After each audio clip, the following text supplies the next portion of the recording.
Welcome to the Power of Music podcast, brought to you by JM International. Get ready to explore conversations with those making a difference through music. Hello, and welcome to the Power of Music podcast, brought to you by JMI, Jeunesse Musicales International, the global network of NGOs that empowers young people through music across all boundaries. In this episode, we're joined by Patrick Hahn, one of the most exciting young conductors on the international stage. Currently General Music Director of the Wuppertal Symphony Orchestra, Principal Guest Conductor of the Munich Radio Orchestra, and newly appointed Principal Guest Conductor of the Royal Scottish National Orchestra, Patrick has built a career that bridges opera, symphonic music, contemporary works, and even jazz. We talk about his untraditional journey to becoming a conductor, why lived experiences are essential to truly understanding the music you perform, and how to bring authenticity to every note. Patrick also reflects on conducting the inaugural JMI Unity 80 Orchestra, a premier international chamber orchestra of outstanding young professional musicians from around the world, created to celebrate 80 years of JMI. The project not only showcased musical excellence, but also embodied JMI's mission of uniting young people through music to foster exchange and understanding. As always, if you enjoy our content, don't forget to subscribe, like, and rate the podcast. We hope you enjoy the episode. Thank you so much for joining us today for the Power of Music podcast. First, what has been your journey into music? I think my journey has been somewhat a weird mixture of typical and untypical or atypical kind of way, because I come from a family that is not musical. My parents know practically nothing about music, and I thought that was a great thing for me because they never pushed me in any direction. They could have said, no, learn something get a real job, or they could have forced me to practice more, but they didn't. And I have two brothers, and we, in our community, I come from a little village. It was absolutely common that everyone had to learn to play the recorder in school, in elementary school, and we also sang in the school choir. And for some reason, I had a lot of fun singing. Not so much fun playing the recorder, but it was fine. But I had a lot of fun singing. And from singing in that school choir, I then grew into singing in the boys' choir. And I started having piano lessons. And I was always a lazy practicer. I never practiced all too much piano. I always loved to play, but literally play. But still, my professor, I was then studying at the university in Graz, piano, in an extraordinary a university course for young people. And for some reason, my professor did not kick me out, although I did not practice enough. But she somehow, I don't know, saw some sort of potential. And one thing led to another. From singing to the piano, and then doing some rehearsals with the boys' choir that I was singing in, and assisting the choir director, and then taking over rehearsals for myself. Then I was in charge of the church choir of my hometown or my home village, and I was working with people that were amateurs, but people that were much older than I was. And that was all a great experience, and I really enjoyed forming and creating music in that way. And then I just started studying conducting at the university in Graz, and things just kind of started from there. And, for conductors, there's really two classical ways nowadays to start a career. And one is the old school German theater kind of way, where you start as a pianist at an opera house, and then you kind of move up to a Kapellmeister, and then at one point maybe as a music director. Or you win a conducting competition, and you have some sort of chance to prove yourself. And if you take that chance, then good, maybe you get an invitation to some place, and that can start off things. And I did kind of neither of those. I never did any conducting competition, but I did work as a pianist, as a repertoire at an opera house, and that was my first station in that. My first job was at the Hamburg State Opera as a pianist. I went there right after my university studies. And I was already conducting a bit at that point, but it was really helpful to just get to know the musical world and the opera world from that point of view, rather than being thrown into the pit as a conductor for the very first time without having the experience of working the base level jobs that an opera house has to offer and that are so important for musicians. That's quite a unique story indeed. And we're here recording now from Debrecen, Hungary, where we will have the Unity 80 years of JMI Orchestra. I know that the classical committee of JMI was very adamant on this orchestra, and they're very excited that it's happening. What does it mean to you, or what was your journey to here, to this orchestra and this opportunity? I always envied young orchestral musicians for youth orchestras, for the experiences that they make in youth orchestras, because I never played an orchestral instrument. As a pianist, I never had the chance to be in a youth orchestra, and it just must be something so extremely satisfying and just so much fun also to work with young people in some place abroad that is not your familiar terrain, and work on wonderful music and just form friendships and relationships with people all over the world. So that's really fantastic, and I never had that, and I've never worked with youth orchestras before. So this is actually really the first time that I get to work with young musicians in that kind of setting. And I was extremely looking forward to it, because youth orchestras, from my experience, from what I've seen and heard from other people, they're the most motivated bunch you could imagine, because they're all there because they want to, and because they're really passionate for the music. They are passionate for all kinds of different ways of playing different repertoire and getting to know everything and getting to know as much as possible.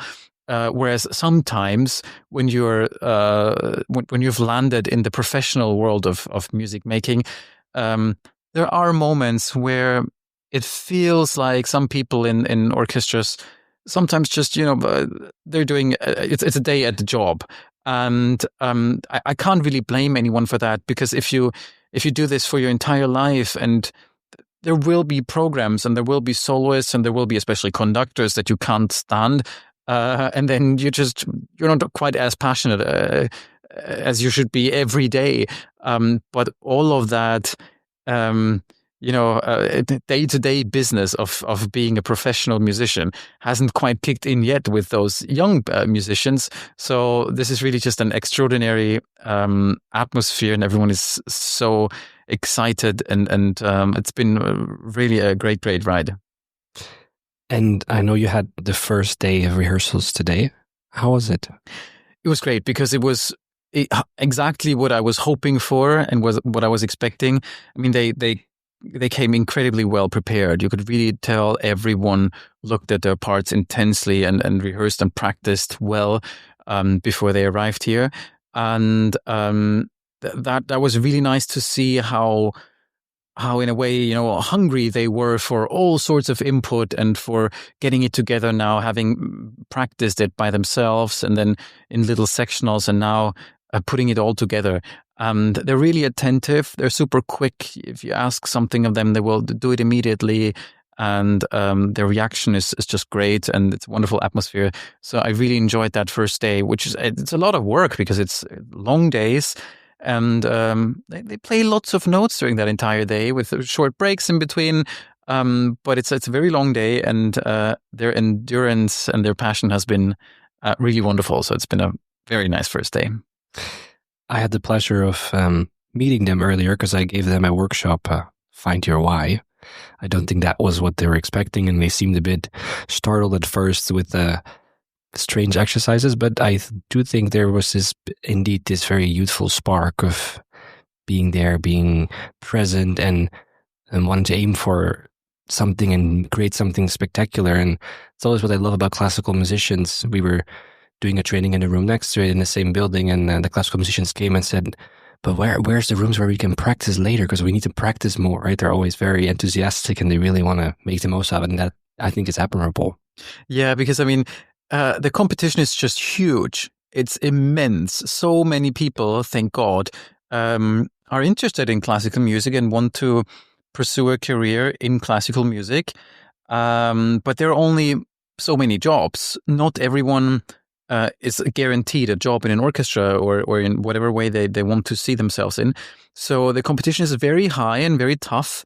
They need to really give it their 100% at all times. And if you really want to make it, then that just means hours and hours of practice. It's not as glamorous as it seems sometimes, because you only see the finished product and that's wonderful. They're on stage, they're having fun, they're playing great music. What a fantastic life. But there's a lot of hard work behind all of that. And until you're actually at that point where you get to perform music, they're really, they need to put that work in, and they really do. So this is really great. And there's also this a selection process here, because when there's a call for applications for the orchestra here, lots of people apply, and only a select few can really get in. So yeah, like I said, competition is tough, and you have to keep up the great work and the tiring work practically all the time. Is because otherwise, if you don't play the violin for a couple of weeks or something, you have lost so much of your chops in that playing. And it's not something that you set down and you pick it up months later and you can still do it the same way you left it off. It's not like riding a bike that you just practically don't forget. Playing the violin or playing the oboe or whatever is something that you constantly have to work on it to keep the level and to improve your level. I want to go back to something you said earlier about the two traditional ways and you kind of creating your own path. Is that something that you see there's more openness to that, there's more possibilities to that? And then a follow-up question, do you think that's a good thing that maybe more people within classical music walk these non-traditional paths? The thing is, there are few non-traditional paths that really work. I mean, in the past, what has changed, two things have changed. Conductors are getting younger in a way, or more young people get chances. That has changed. And finally, there's female conductors on stages.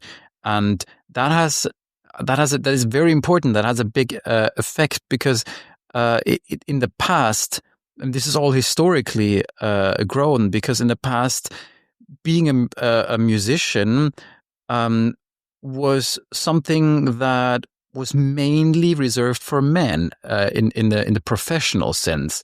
Women, they had piano lessons and various instrumental lessons, but it was mainly meant for house music and for smaller things. And pursuing a professional career as a woman was just not something that was very much I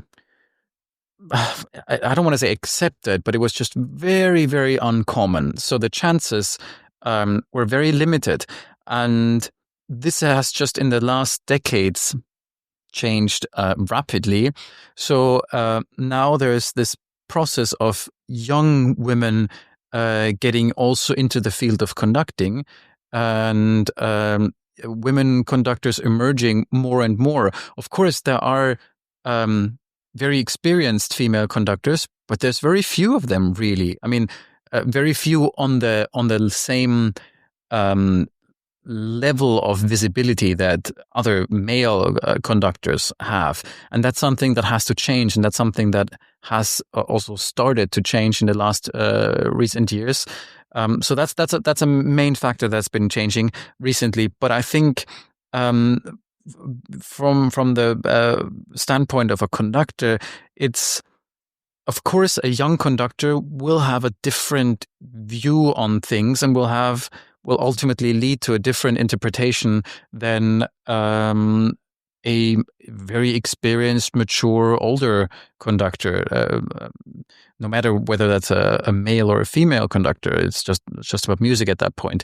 But I think it's good that we're giving young people the chance to really dive into that craft, because contrary to a musical instrument, you can practice the piano at home by yourself as much as you want. You can practice the oboe at home as much as you want. You can't practice playing in an orchestra as much, but as a conductor, you can only practice so much by yourself. You can learn the scores, you can learn the techniques, but really the way of working with orchestras and working with all these individuals is something that you can only to a very, very small extent learn at university. That's something that you need to have practical experience and need to gain practical experience. And it's very difficult to gain that practical experience because orchestras hire experienced people because they want good people. But there needs to be a way for young people to get that experience before they have even the chance to be hired. So I think it's good that there are lots of programs also for conductors to gain experience early on, so that they really dive into their craft. And reflecting on yourself and your own style, your own approach, I read a lot of very nice, amazing things about you online before the interview. Exciting, new. What would you say? What makes your approach, your style unique, or at least to some people, exciting? I think it's wrong to do something for the sake of doing something that hasn't been done before. That is something that lots of people do, especially in composing music. Sometimes it seems, and maybe this is completely wrong, but sometimes it seems that some people write music in a certain way just to write something that hasn't been there before. And some instrumentalists or some conductors interpret something in a way that hasn't been done before, just in order to create something new and something exciting and just to stand out from the mass. And I understand the need to stand out from the mass, but if the criteria for creating music is just to be different, then I think that's the wrong reason to do something, because it's not about always trying to find a different approach. Some things work well for a reason, and I think way more important is staying true to yourself and what you really personally think fits into the specific piece that you're working on, or a symphony, whatever, and not trying to copy something because, well, Karajan did it this way, so I have to be Karajan in terms of his interpretation, or also in terms of his behavior. Especially as a conductor, you stand in front of a lot of people who are very experienced usually, and they all have their own idea of how they want to play a specific piece of music. And if you show up there and you impersonate whoever is your, I don't know, a favorite conductor or something, and then suddenly you behave like Karajan or whoever, that doesn't really work, because an orchestra, they notice whether it's really you and whether it's personal and not fake in a way. So I think being true to yourself and just listening to what you think about a specific piece and what you've learned, and why you like it the way you do, or why you don't like it the way someone else has done it, so you want to do it differently. I think that is much more important than either copying someone or just trying real hard to find something that hasn't been done before just to stand out. It sounds like they're also both the different sides of the coin of actually something very similar. It's being guided by the original in a way that's either you try to copy, which is inauthentic, or you try to do it on purpose, something different, which is equally inauthentic, and instead of being guided from within, from what you feel and represent. Exactly, because first of all, just looking at what's written in the score is usually a very good start. It tells you a great deal of things, and of course, there are lots of things that you need to interpret for yourself, because, what means loud, what means fast, and how do you articulate specific things? These are all parameters that someone needs to clarify. And if there's no conductor, and if it's a small group, then they'll have the chance to do that amongst themselves, because they can just, if there's 3 or 4 people, they can easily do that. Where if it's a little bigger group, then the concertmaster will take over the duties of the conductor. But if you are standing in front of a big group of people and everyone has their own idea, and they all might be equally valid to them, but someone needs to be able to focus all these individual ideas and put them into one harmonious idea that works together. And I think that's the most interesting thing about working with musicians and working as a conductor, is to kind of put all these great forces into one common goal, and also taking what's there, because people, they have so much to offer, because they have so much experience with things, and different experiences and different insights. So it's kind of a taking and giving at the same time. Do you feel guiding all the individuals to something harmonious is different for young people in relationship to more experienced older people? Is that approach different? Well, in theory, it should be similar, because the end goal is the same. In practice, of course, it's different, because with professional orchestras and very experienced players, some things you don't need to discuss. Some things just work because they have the experience. With inexperienced and younger people, what there might be lacking in experience, they make up for passion. But still, you have to work on things that you usually wouldn't have to talk about in a professional setting, just because they're well aware of that. But I think that's also very interesting, because it takes you back to really the ground rules and the early parameters of how to make music in a larger group together, and how to listen to each other really well. And that's something that for me personally has been a very, very interesting learning experience after this first day of rehearsals. What are the things that work just as well here with a student orchestra compared to a professional orchestra, and what are the things that you might have to dig deeper and dig a little bit longer to get to the point where you really want them to end up in. So every year, normally we have a program, or JMI has a program called Encore, which is all about innovation in classical music, and not so much in the music itself, but more in the ways we think about music and how we experience music, or how we can do concerts differently. And this year we don't have it, because we opted for the Unity 80 Orchestra, which is also a wonderful, wonderful experience. What would you say are some of the challenges right now for classical music? I mean, one always hears that classical music is slowly dying because there's just old folks in the concert, and there's no new audiences coming. I don't entirely think that's true, because if you look at concerts over the last decades, it's always sort of been this phenomenon that you're missing this age group of the young working people. You've always had students and young people. You've always had the pensioners and older people. But once you've landed your first big job and you're starting your family, and maybe you get kids or something, then there's less time and maybe less of an importance for many people. And then later on, once they're all settled in their jobs and with their families, then they might end up going back to concerts and to performances.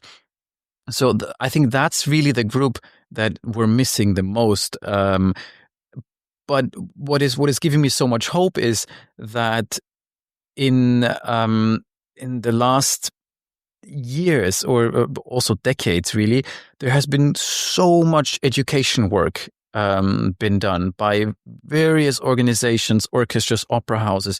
They all, I mean, I know from my orchestra in Wuppertal in Germany, we have a huge and very traditional, with a long tradition, education department that has grown from within the orchestra, where musicians go to schools, and we reach tens of thousands of students every day that we don't just bring to us into the concert hall, but we also come to them into their surroundings, to the school. We talk to them about music. We let them experience music, play with them, and prepare them for concerts that we then bring them into our setting. And that's something that can't be. It's not like those people that have come to our family and such concerts. They all buy a subscription for the full year once they turn 18, of course. But that's not the goal. If only a few of them, if it sets off this spark in a few of them, then that's all we're hoping for. That they have been exposed to this kind of music, and that they find a liking to it, and they realize the importance. And there are endless studies that prove how valuable a musical education is also outside of the artistic world. If you sing every day, there are studies that show how well this improves your social abilities and your abilities to in all kinds of fields, really. So that's something that's incredibly valuable, and I just hope that various governments all around the world don't forget about that, because it seems like the first thing to be cut tends to be the arts in a way. And while the sports are equally important, that doesn't mean that the arts, just because it's a longer return time until you can actually measure anything, that this is in any way less important. Quite the contrary. I mean, if you look at all these studies, it's so important. And I think that's our biggest goal, to keep fighting for the support, because the arts will never be able to fund themselves fully. There's just no way. If you would have to take so much money from audiences in order to finance the system. Of course, there's always possibilities to save on money, because some things, maybe there's just too much money being wasted in a way where it's not entirely necessary. But I think when it comes to work with young people and education work in the broadest sense, there's almost not enough money that can be spent. It's just there's so much good that can come from this. For young musicians listening, maybe people that are aspiring conductors, do you have any words of encouragement, some tips, some advice for young musicians? Well, like I said before, I think one main thing is be yourself and stay true to yourself and have a life. Because, I mean, I said before, yes, one has to practice like crazy. That's all true.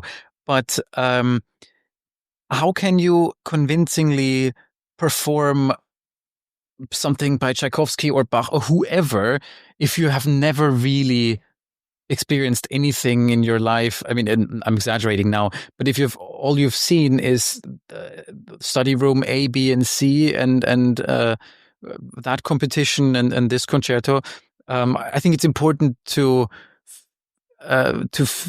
feed your soul in a way that you can also take then from all the experience and take from your soul to pour that into the music. And there will be times, and there are for most everyone, where things just don't seem to work the way they should. It's a big privilege if everything just falls into place, but that rarely happens. So you need to put a lot of time and a lot of effort in it, and you can't be too how do you say? I mean, you need to take every opportunity you can get. That's the most important thing. At the very beginning, you can't feel too pretty to do, something that gives you a valuable experience, because anything can be turned into a valuable experience. Whether it's something, whether it's that you learn how not to do something, or how some things are just, that was not done well. I'm not going to do that like that in the future. But that's also a learning experience that's very valuable. So I think take every opportunity you can get, and don't wait for people to hand you those opportunities as free handouts. That's rarely going to happen. You have to take action yourself and have to actively look for opportunities to just gain experience in whatever field possible. Wonderful. So what I hear is say yes to opportunities, look for opportunities, but also say yes to life itself. Exactly. Very important. Beautiful. If people want to find out more about your work or follow your career or connect with you, can they find you somewhere? Yeah, I mean, I am on the regular socials, like Facebook and Instagram. You can find me there. But if anyone wants to find out anything, just Google my name, and you'll find a bunch of various things about me. As always, the very last question: what is the power of music? I think the power of music is shown especially beautifully right now, where so many young people from all over the world come together with all kinds of different backgrounds and different languages, and they're all united in one common passion. And this is exactly the same, in the same way true to audiences, whether you've had a crappy day at the office or whether you're just gleefully coming from, I don't know, the nicest engagement party. People come together in concert halls, come together in opera houses, on stage, off stage, in front of the stage, and they're all there for one common experience. And while that experience might be different for each individual, the result of it and the pure joy that this kind of, and the wide range of emotions that such an experience can bring to one is just something that I'm not aware any other